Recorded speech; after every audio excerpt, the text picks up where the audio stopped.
Elton John's crusade to end HIV. That's today on Plus Talk, where we're all about turning positive into a plus. And joining me is the CEO of the Elton John AIDS Foundation. It's Aslett. Good to see you, Anne. Hi, good to see you too. Let's dive straight in. Why don't you tell me about the foundation and how you came to be CEO? So the foundation is over 30 years old. It was set up around Elton's kitchen table in Atlanta. I have been working for the foundation not quite that long, but 20 years. And I got involved because I had a middle brother who was diagnosed with HIV at a time when antiretrovirals weren't available, and as were many of his friends. And obviously that was incredibly sad and devastating. But the thing that really sort of stuck with me and kind of riled me was that if this had been anything else, if it had been cancer or it had been a car accident, he would have been met with love and support, as would his friends. And, you know, friends, colleagues turned away and didn't want to know. And this really stuck my sense of social justice. So I started by coming with some ideas to the foundation. And here we are 20 years later and $600 million later and 94 countries. And so it's grown into a bigger thing than I think any of us ever imagined. Does it shock you then that 20 years later, 30 years later, people are still being treated in exactly the same way as your brother was treated because of that HIV stigma? I'm an Aussie like you. I'm an optimist. And so I would never have imagined that 40 years later, from the first HIV diagnoses, it would be somehow scary or shameful to tell someone that you had a disease, especially if you were saying, and I take a pill for it every day and I'm not infectious.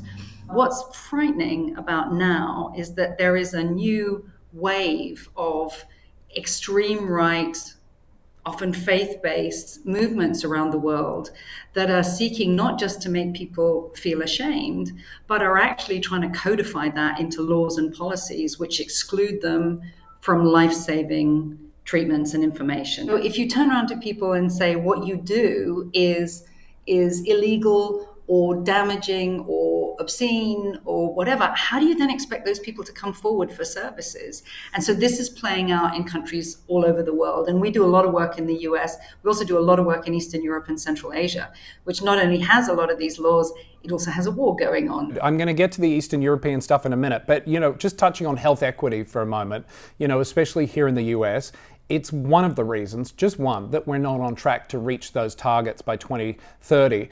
What is the foundation doing to help change that? And how can everyday folks who might think, well, my voice doesn't matter because it's all politics and I'm just, average Joe on the street, what can we do to be part of the solution in conjunction with the Elton John AIDS Foundation?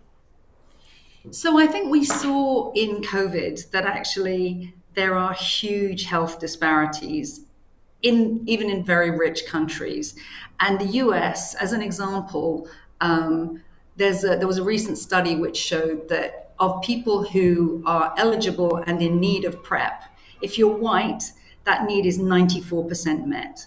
If you're Hispanic or Latinx, it's about 25%. If you're Black, it's 13%.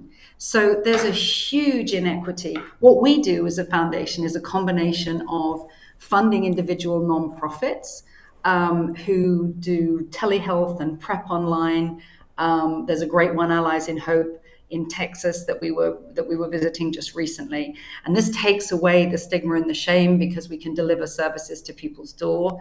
And we also work at scale with companies like Walmart, because when you have millions of people walking through the door every day and you've got a pharmacist standing behind a counter who can actually talk about HIV and sexual health more generally, not just HIV as the sort of big boogeyman, it normalizes it. It's personal, it's one-to-one, and it can be non-judgmental. And actually, that's what we ask everybody to do. This affects everybody, this disease. And the more we talk about it, and the more we feel comfortable with having conversations amongst one another, with our neighbors, with as I say, walking into a Walmart, that's what's going to make it much more difficult for these moves to kind of criminalize people and shame people because it's part of everyday life. Years ago, I read one of Elton's books, Love is the Cure. And there was a particular line that stuck with me, and I have used it repeatedly here on Plus Life, but also in my everyday life and my activism.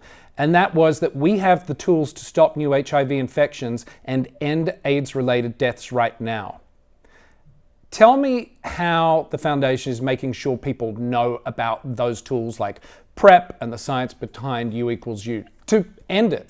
Ever since antiretrovirals have been available, we have been funding programs around the world that look at the logistics of getting the services that community needs, getting no matter how challenge the health services, if you like, to make sure that every little health service, every little health center has the ability to distribute HIV drugs and now PrEP, and also how that community feels safe and comfortable to access those drugs. And then we do an awful lot of advocacy and policy work, and we pump out a lot of stuff on our own channels, which in a way that you do, not only tries to demystify HIV and make it a discussion like you would around any other disease, but also promotes love and compassion, because actually it's the antidote and the opposite to blame and stigma.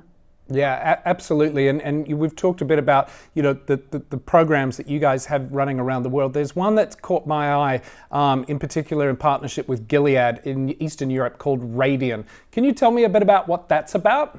Eastern Europe and Central Asia has the fastest growing HIV epidemic in the world. A lot of it is driven by the kind of things we've been talking about. It's driven by anti-LGBT legislation. It's very harsh on vulnerable populations, migrants, and ethnic minorities.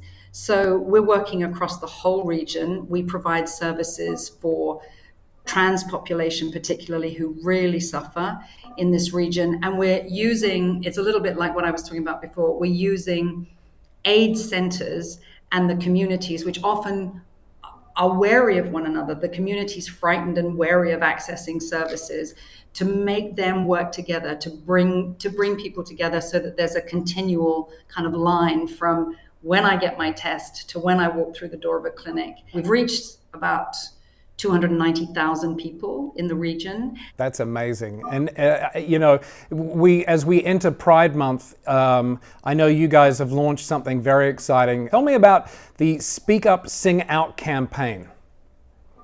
So, Speak Up, Sing Out is part of, last year we launched something called the Rocket Fund, which is designed to turbocharge all of our work. We got just over 5 years to reach the United Nations goal to end AIDS.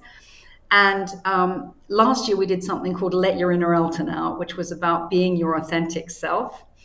This year we have the campaign is Speak Up, Sing Out, and it's about, it's actually also designed for that stigma, because what it's saying is everybody, I think we all know that Elton is not someone who bends himself out of shape for what people would like him to be, right? He's who he is and we love him for it.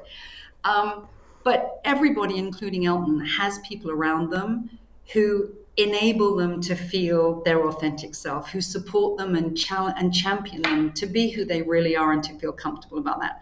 So the idea behind Speak Up and Sing Out is to honor and thank the person in your life who has really enabled you to be your authentic self. Because it's what we all want, right? And it's about this discrimination piece as well. We all want to just be who we are and not feel frightened or judged, and to feel free. So we're asking people to go onto Instagram and do a reel, and we're using a lyric from a rather well-known song called Your Song, and to then put our handle at EJAF and to do the hashtag. It's a wonderful opportunity for people to recognize the solidarity and strength in supporting one another to be their real authentic selves. And this is part of the way in which we're going to end the epidemic, that we stop people hiding in the shadows, and we open up to the people who really will help do that, will help us all to be our true authentic selves.